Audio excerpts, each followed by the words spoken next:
que seria a GIX, né, digamos assim? E eu até separei alguns argumentos, principalmente nas 3 primeiras criptos que a gente vai falar, e né, as primeiras são a GIX e a SDAO, para a gente depois debatendo aqui quais são pontos positivos ou pontos negativos dela, tá, pessoal? Mas ela seria basicamente um marketplace para produtos de inteligência artificial e também o provedor de uma certa infraestrutura para se construir inteligências artificiais. O que isso significa? Olha, eu sou um programador e eu quero construir a minha própria inteligência artificial. Como que eu vou fazer isso? Eu vou lá na GIX, ela vai me fornecer o que a gente chama de framework, né, fazendo uma analogia assim. Então ela vai me fornecer alguns contratos prontos para eu começar a desenvolver a minha ferramenta. E além disso, ela vai me fornecer um lugar onde eu posso vender essa minha aplicação e os serviços dela para pessoas que estejam interessados, né? Até então não falei nada de cripto, né? Porque o modelo de negócios ainda não chega a tocar cripto até esse ponto da explicação. Mas aí quando que entra cripto? É porque esse conjunto, essa caixa de ferramentas que a GIX disponibiliza para as pessoas, ele é composto de contratos inteligentes, né? Lá na rede da Ethereum, apesar de que a GIX ela também trabalha muito na rede da Cardano, tá? São as 2 principais redes em que eles estão presentes ali. E esse marketplace, né, essa loja de compra e venda dos produtos feitos com inteligência artificial, usando essa caixa de ferramentas que ela disponibiliza, a moeda desse marketplace é a moeda AGIX, né? Então é dessas 2 maneiras que o projeto ele se conecta com o mundo cripto, né? É pela moeda de compra e venda dos projetos e por esse arcabouço inicial para os programadores começarem a se desenvolver, que é lá na rede da Ethereum. Mas então, basicamente, quanto mais pessoas estão querendo desenvolver soluções de inteligência artificial que tenham a ver com cripto, mais a GIX se valoriza, basicamente? Então, é aí que entra, né, e a gente pode começar a debater se faz sentido ou não esse projeto. A ideia é que quanto mais demanda por usar o marketplace da GIX, mais a GIX se valorizaria. Tá? Até onde eu vi, a GIX ela só é uma moeda de compra e venda do marketplace. Tá. Né? Então você precisa pagar esses projetos usando a GIX. Isso, então o que você está falando é que a GIX ele me dá as ferramentas necessárias para eu montar um projeto como esse.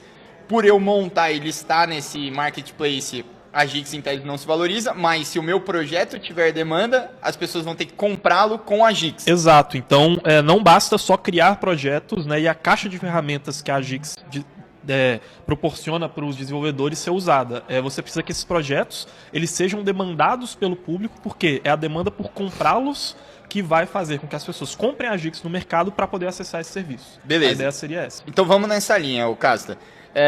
Como que você vê, então, a demanda pelas coisas que estão sendo construídas dentro da GIX, né? Porque a gente, beleza, as coisas que estão construindo lá dentro, obviamente, vão ter a ver com inteligência artificial e com ativações em cripto. O quanto isso ainda já existe uma demanda real, o quanto a gente tem uma expectativa de no futuro ter algo assim, ou é um negócio, tipo assim, muito skate voador, só vai rolar em 2050, tipo uma parada assim? Cara, essa é uma pergunta que tem várias vertentes de se abordá-la, né? Uhum. A primeira é a seguinte, né? A gente agora está vivendo um hype.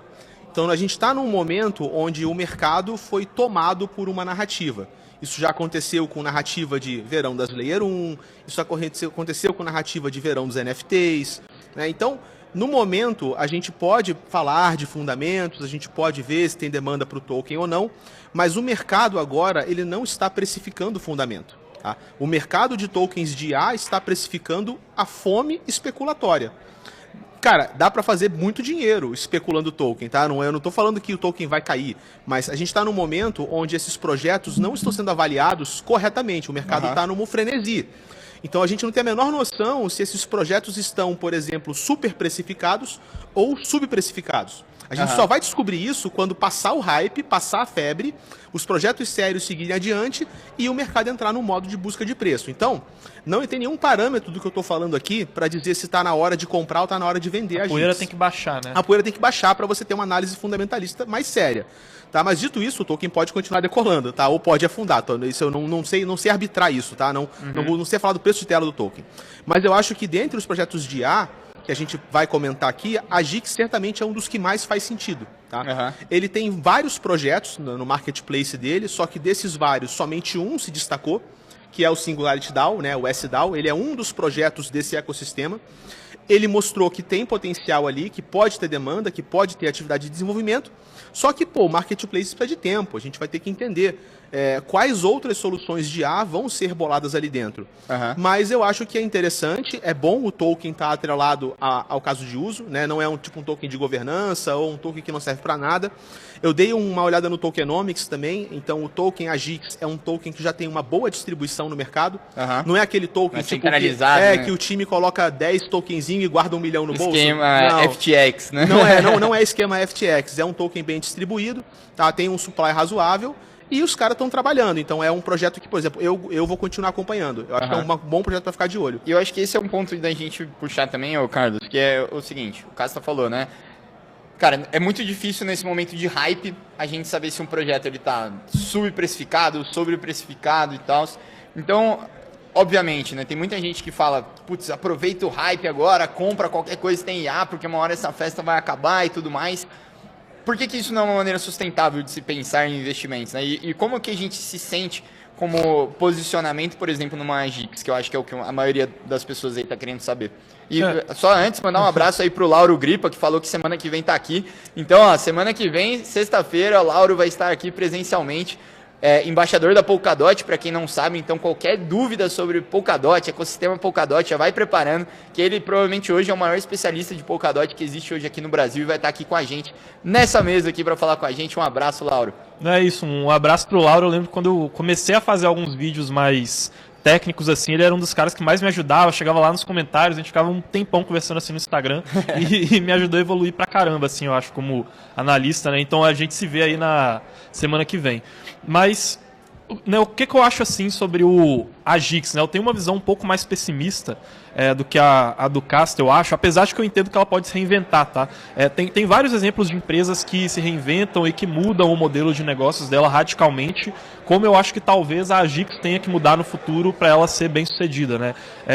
O próprio caso da Netflix, por exemplo, que começou fazendo aluguel de DVDs e depois ela se reinventou para poder fazer esse aluguel ficar recorrente e depois ela se reinventou para falar, olha, agora a gente vai disponibilizar os vídeos na nossa plataforma e depois que outras plataformas surgiram, elas falaram, ó, agora a gente vai ter o nosso próprio estúdio. Mas para cada Netflix que conseguiu pivotar o modelo de negócio e virar uma coisa totalmente diferente, tiveram várias que morreram no caminho, né? Então, eu hoje não investiria em AGIX por conta desses problemas que eu vou apontar e que eu acho que as chances delas são piores do que as chances dela conseguir se reinventar dessa maneira. O que você acha hoje, então, é que a AGIX, no momento e na maneira como ela está se posicionando, né, como maneira de negócio, modelo de negócio. Não é sustentável. Ela teria que ter uma mudança ali muito, sei lá, você consegue dar um exemplo, assim, de tipo, mudanças que a AGIX poderia fazer para virar algo interessante? Vamos lá, né? Como eu estava dizendo, ela é um marketplace de inteligências artificiais. Eu tendo a achar que inteligências artificiais não são um bom produto para você criar marketplace. Pelo seguinte motivo. O marketplace, ele ganha muita robustez, ele funciona bem como modelo de negócios por conta do efeito rede, que foi o que a Amazon fez, por exemplo. Então a Amazon, que hoje é o maior marketplace do mundo, o maior mercado que você pode comprar tudo, ela começou vendendo livros e depois ela foi expandindo os seus produtos. Só que qual que é a ideia aqui?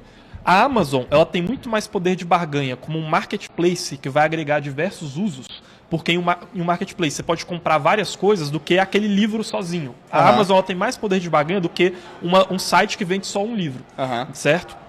Tem mais efeito rede do que um só livro. Enquanto existem outros negócios que eu acho que eles tendem a criar mais efeito rede do que o próprio marketplace. E aí eles tendem a engolir o marketplace.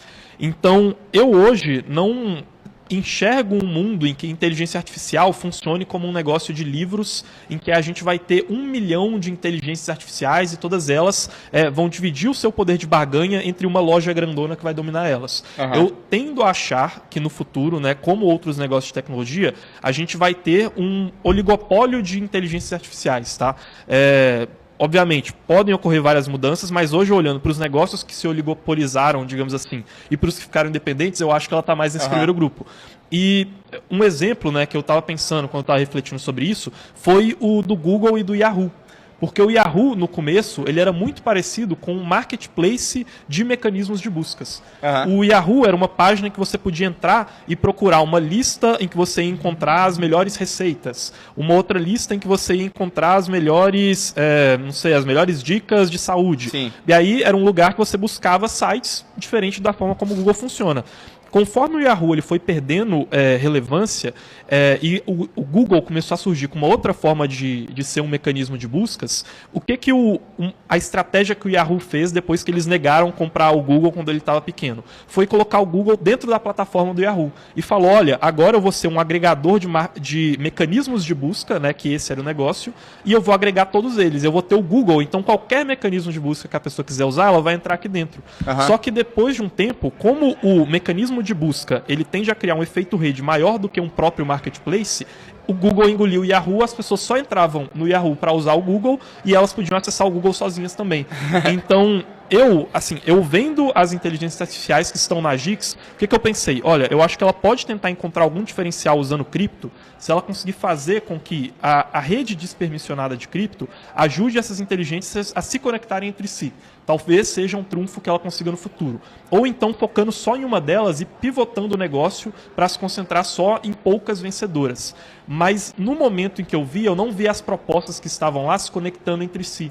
E eu não acho que no futuro vai tender a existir essa ideia de um lugar só em que você vai agregar várias dezenas de inteligências artificiais para fins diferentes. Eu acho que vão ser algumas poucas que vão oligopolizar, assim como as redes sociais. Você usa algumas poucas, meia dúzia de redes sociais são responsáveis por 99% dos usos e todas as outras não conseguiram efeito rede o suficiente. Então acho que o modelo de negócios de ter um marketplace de inteligência artificial, no longo prazo, talvez ele seja ruim para o marketplace. Acho que vai ter que esperar tempo, mas é uma percepção que eu tive.